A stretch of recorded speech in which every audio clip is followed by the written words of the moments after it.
이렇게 검찰이 가지고 있는 무소불위의 권력인 기소권, 이걸 어떻게 하든지 손을 보고 흔들어야 저 검찰이요 조금이라도 반성하는 흉내 정도 낼 거고, 그리고 대가리 숙이는 척이라도 할 겁니다. 네, 안녕하십니까. 나쁜 정치, 꼼수 정치, 썩어 빠진 정치 깔끔하게 썰어주는 아자TV 마산의 마산아재입니다. 더불어민주당이 검찰개혁 특위를 출범을 시키면서 반성하지 않는 저 검찰의 강력한 개혁 의지를 다시 한번 더 보였습니다. 그런데 지금 이 더불어민주당이 추구를 하고 있는 이 검찰개혁이라는 게 검찰이 가지고 있는 이 무소불위의 이 권력들을 축소를 시키는 게 그 핵심입니다. 그런데 그 중에서도 지금 더불어민주당이 포커스를 맞추고 있는 것은 검찰이 가지고 있는 이 수사권을 축소를 시키는데 그 핵심이 그 방점이 찍혀가지고 있는 것 같습니다. 이 수사권 축소, 검찰의 수사권 축소. 그런데요, 지금 검찰의 이 적폐검찰의 무소불위의 권력은 수사권에서 나오는 게 아니라 바로 이 기소권에서 나오는 겁니다. 검찰만이 할 수 있는 이 독점적인 이 기소권에서 검찰의 안하무인 무소불위의 권력이 나오는 겁니다. 수사권은 처음부터 검찰과 경찰에 양분화되어 있었고, 수사에 대한 이 직무는 1차적으로 경찰에게 있는 거였습니다. 그런데 이 검경수사권 조정을 통해서 또 한 번 이 수사권에 대해서는 경찰에게 집중을 할 수 있게끔 했고, 근데 이번 검찰개혁 역시도 지금 수사권에 지금 그 방점이 맞추어져서 검찰이 가지고 있는 수사권을 아예 폐지를 시켜버리고 경찰로 완전히 몰아준다든지, 아니면 검찰 내에 수사를 담당하는 부서와 그리고 기소를 담당하는 부서 이렇게 양분화를 시킨다든지 뭐 이런 방향들이 지금 논의가 되고 있는 것 같습니다. 그런데요, 진정한 검찰개혁이 되려면은 검찰이 가지고 있는 이 독점적인 기소권을요 어떻게 하든지 축소를 시키는 방향이 되어야 진짜 진정한 검찰개혁이 될 수 있습니다. 네, 검찰의 이 무소불위의 권력인 이 기소권과 영장 청구권은 손보지 않고 그대로 놔둔 채 이 수사권 하나 조정하는 거는요, 이 검찰에 있어서 수사권은 한마디로 사이드 잡입니다. 사이드 잡. 기소권과 영장 청구권이 저들에게는요 막강한 권력입니다. 여전히 막강한 권력을 휘두를 수 있는 이 기소권과 영장 청구권은 그대로 놔둔 채 수사권 이거 조정 하나 한다고 해가지고 절대로 검찰개혁이 되지 않는다라는 것입니다. 오히려 이 검찰의 입장에서 보면은요, 일선에서 일을 하고 있는 이 검찰이나 또는 이 법무관, 사무관들 이런 사람들 입장에서 봤을 때는 사이드 잡, 사이드 잡으로 하고 있던 이 일 하나 없애주면은 오히려 편하죠. 엄청 편해지는 겁니다.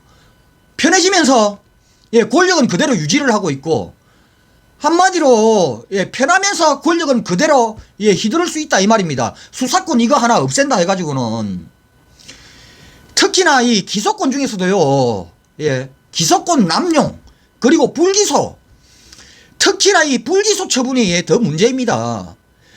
기소를 남용을 하는 거는요, 예를 들어 가지고 기소를 하지도 않아야 되는 이러한 사건을 검찰이 기소권 남용을 해서 기소를 했다.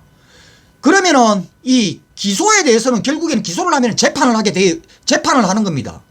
그럼 억울하게 내가 기소 처분을 당했다 하더라도 그 뒤에 재판이라는 이 억울함을 풀 수 있는 재판이라는 그런 기회가 주어집니다.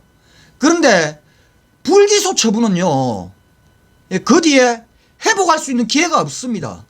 내가 억울해서 누군가를 고소를 하고 고발을 했는데 검찰이 명백하게 범죄 혐의가 보이는데도 불구하고 검찰이 불기소 처분을 해버렸다.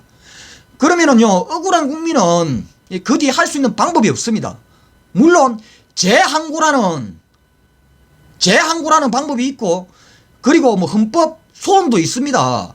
그런데 재항고 이거 해보면 뭐합니까? 내가 검찰에게 재항고를 해야 되는데 내가 그나물의 그 밥, 그놈이 그놈인데 재항고 한다 해가지고 이거 불기소 처분했던 게 기소 처분이 되겠습니까?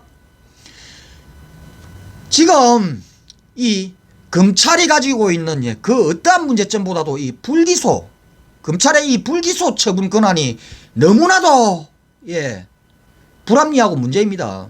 나경원 보십시오. 시민단체가 13건 14건씩 고소고발을 해도 바로 13건 모두 다 불기소. 김학의 성매매 동영상이 버젓이 나왔는데도 불구하고 명확한 증거가 있어도 명백한 증거가 있어도 불기소. 그리고 검찰총장 장모 마누라 제19감 사기로 불기소. 과거에 또 제주지검장이었던 이 김수창이 지검장이 검찰 지검장이 바바리맨으로 체포가 됐는데도 불기소.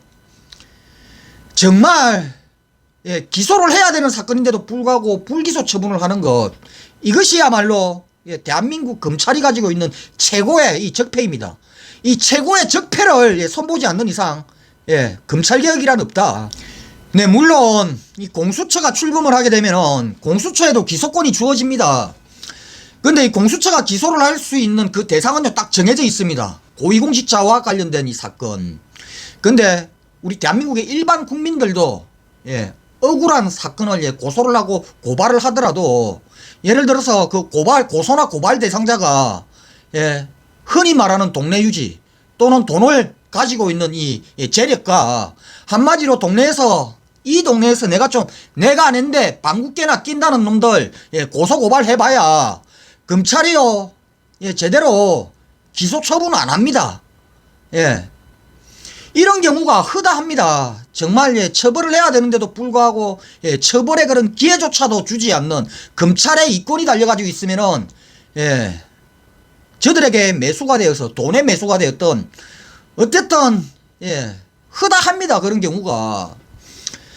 그렇기 때문에 이 공수처 외에도 말 그대로 대한민국 일반 국민도 검찰이 불기소 처분을 때렸을 때 또 다른 방법으로 기소를 할 수 있는 방법이 나와야 됩니다. 한마디로 검찰만이 가지고 있는 이 기소 독점권을요 없애야 됩니다. 또 달리 기소권을 가질 수 있는 그런 기구를 또 하나 만들어야 됩니다. 검찰 저거요 기소권 그대로 놔두고 있으면은 절대로 검찰요 반성 안 합니다. 왜냐? 막강한 권력을 아직까지 여전히 쥐고 있는데 반성할 이유가 없죠. 그래서 이 대한민국의 검찰개혁은 이 기소권을 손을 봐야 된다. 그래야 검찰개혁이 된다. 특히나 이 검사, 그러니까 이 검사들의 이 범죄 사건에 있어서 기소율이 0.13%입니다. 검사가 범죄를 저질러서 고소 고발을 당하면은 기소가 되는 그 율이 0.13%입니다. 그에 반해서 일반 국민은 범죄를 저지르면 기소가 될 확률이 40%입니다. 무려 이 검사에 비해서 일반 국민의 이 기소율이요 400배가 넘습니다. 이렇게 검찰이 가지고 있는 무소불위의 권력인 기소권, 이걸 어떻게 하든지 손을 보고 흔들어야 저 검찰이요 조금이라도 반성하는 흉내 정도 낼 거고, 그리고 대가리 숙이는 척이라도 할 겁니다. 네, 이상 오늘 여기까지 하겠습니다. 구독과 좋아요 알림은 아직이 아주 큰 힘이 됩니다. 남이 꾹꾹꾹 눌러주시기 바랍니다. 감사합니다.